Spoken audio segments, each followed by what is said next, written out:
She said intimacy with me was out of charity. That line burned into my head like acid. It wasn't whispered in anger or said during a fight. She said it calmly, almost proudly, as if she wanted me to know how little I meant to her. I'm David, 36, and I thought I had a good marriage. 8 years with my wife Nora. We met in college, and back then she was everything: confident, funny, ambitious. We built a life together from scratch, bought a small house, and I thought we were that cliché of love through hard times. But it turns out, hard times don't reveal everyone's loyalty. Sometimes they reveal how replaceable you are in someone else's heart. For the first 5 years, everything was fine. We laughed, traveled, and dreamt together. But after she got a promotion at work management level, something changed. She became cold, distant, like she was living in a different world I wasn't invited into. First, I blamed myself. I thought maybe I wasn't supportive enough, or maybe I'd let myself go. I started working out again, helping more around the house, even planning little date nights. But every time I reached out, she'd pull further away.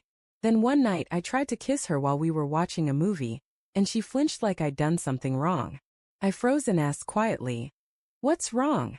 She sighed and said, "David, not tonight. I'm not in the mood for this kind of thing lately." I nodded. I didn't want to push.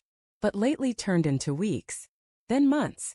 The woman who used to hold my hand in public now couldn't even meet my eyes at breakfast. One night I brought it up carefully. "Is everything okay with us? You've been distant." She looked annoyed, like I'd interrupted her thoughts. "David, you always need reassurance. Not everything's about you. I'm just tired, okay?" I let it go again, because I loved her.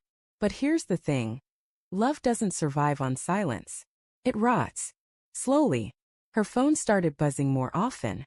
Late-night messages, laughter during texts, that little smirk when she'd turn her screen away. I didn't want to believe she'd cheat. Nora wasn't that kind of person. Or so I thought.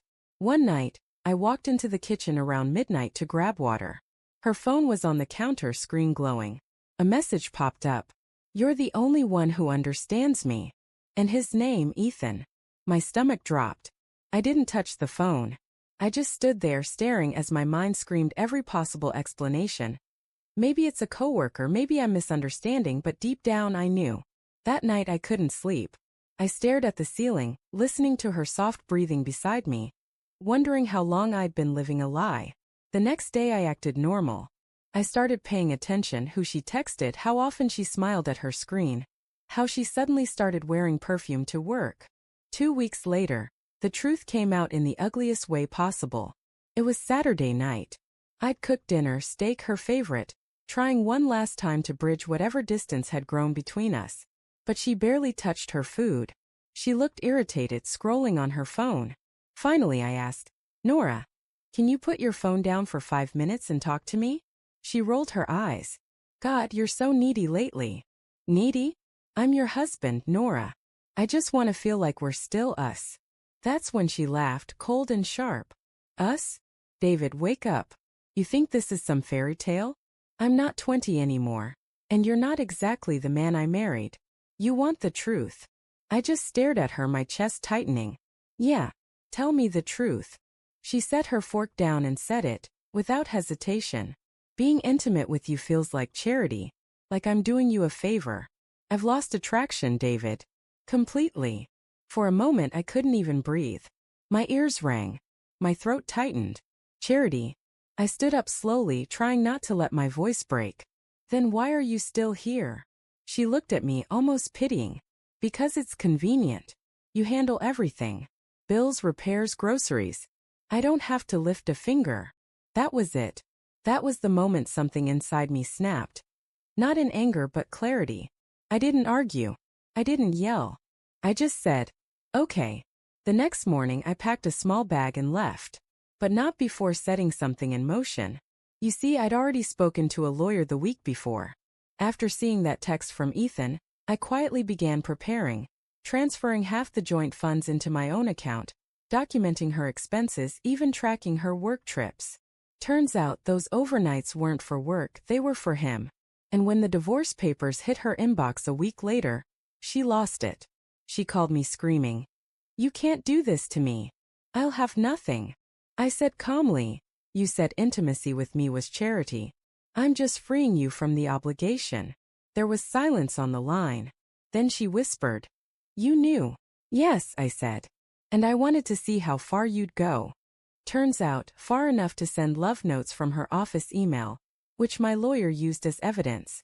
She didn't get the settlement she expected. Not even close. A month later, Ethan dumped her. Apparently, he wasn't looking for a relationship. She tried calling me again, apologizing, crying, saying she made a mistake. But I didn't feel anger anymore. Just emptiness. When someone humiliates you like that, strips your worth down to charity, there's no love left to save. Now, months later, I'm living on my own. It's quiet, sure, but peaceful. I wake up without walking on eggshells. I cook for one, sleep through the night, and I don't have to wonder who she's texting. Sometimes I think about her words, out of charity. And I almost laugh. Because charity comes from kindness, and what she gave was pity. I don't need pity. I needed love. And now I finally have enough self-respect to never settle for less. When people ask what happened, I just say, she called it charity, so I made a donation. I gave her her freedom. And that, honestly, felt better than any revenge could.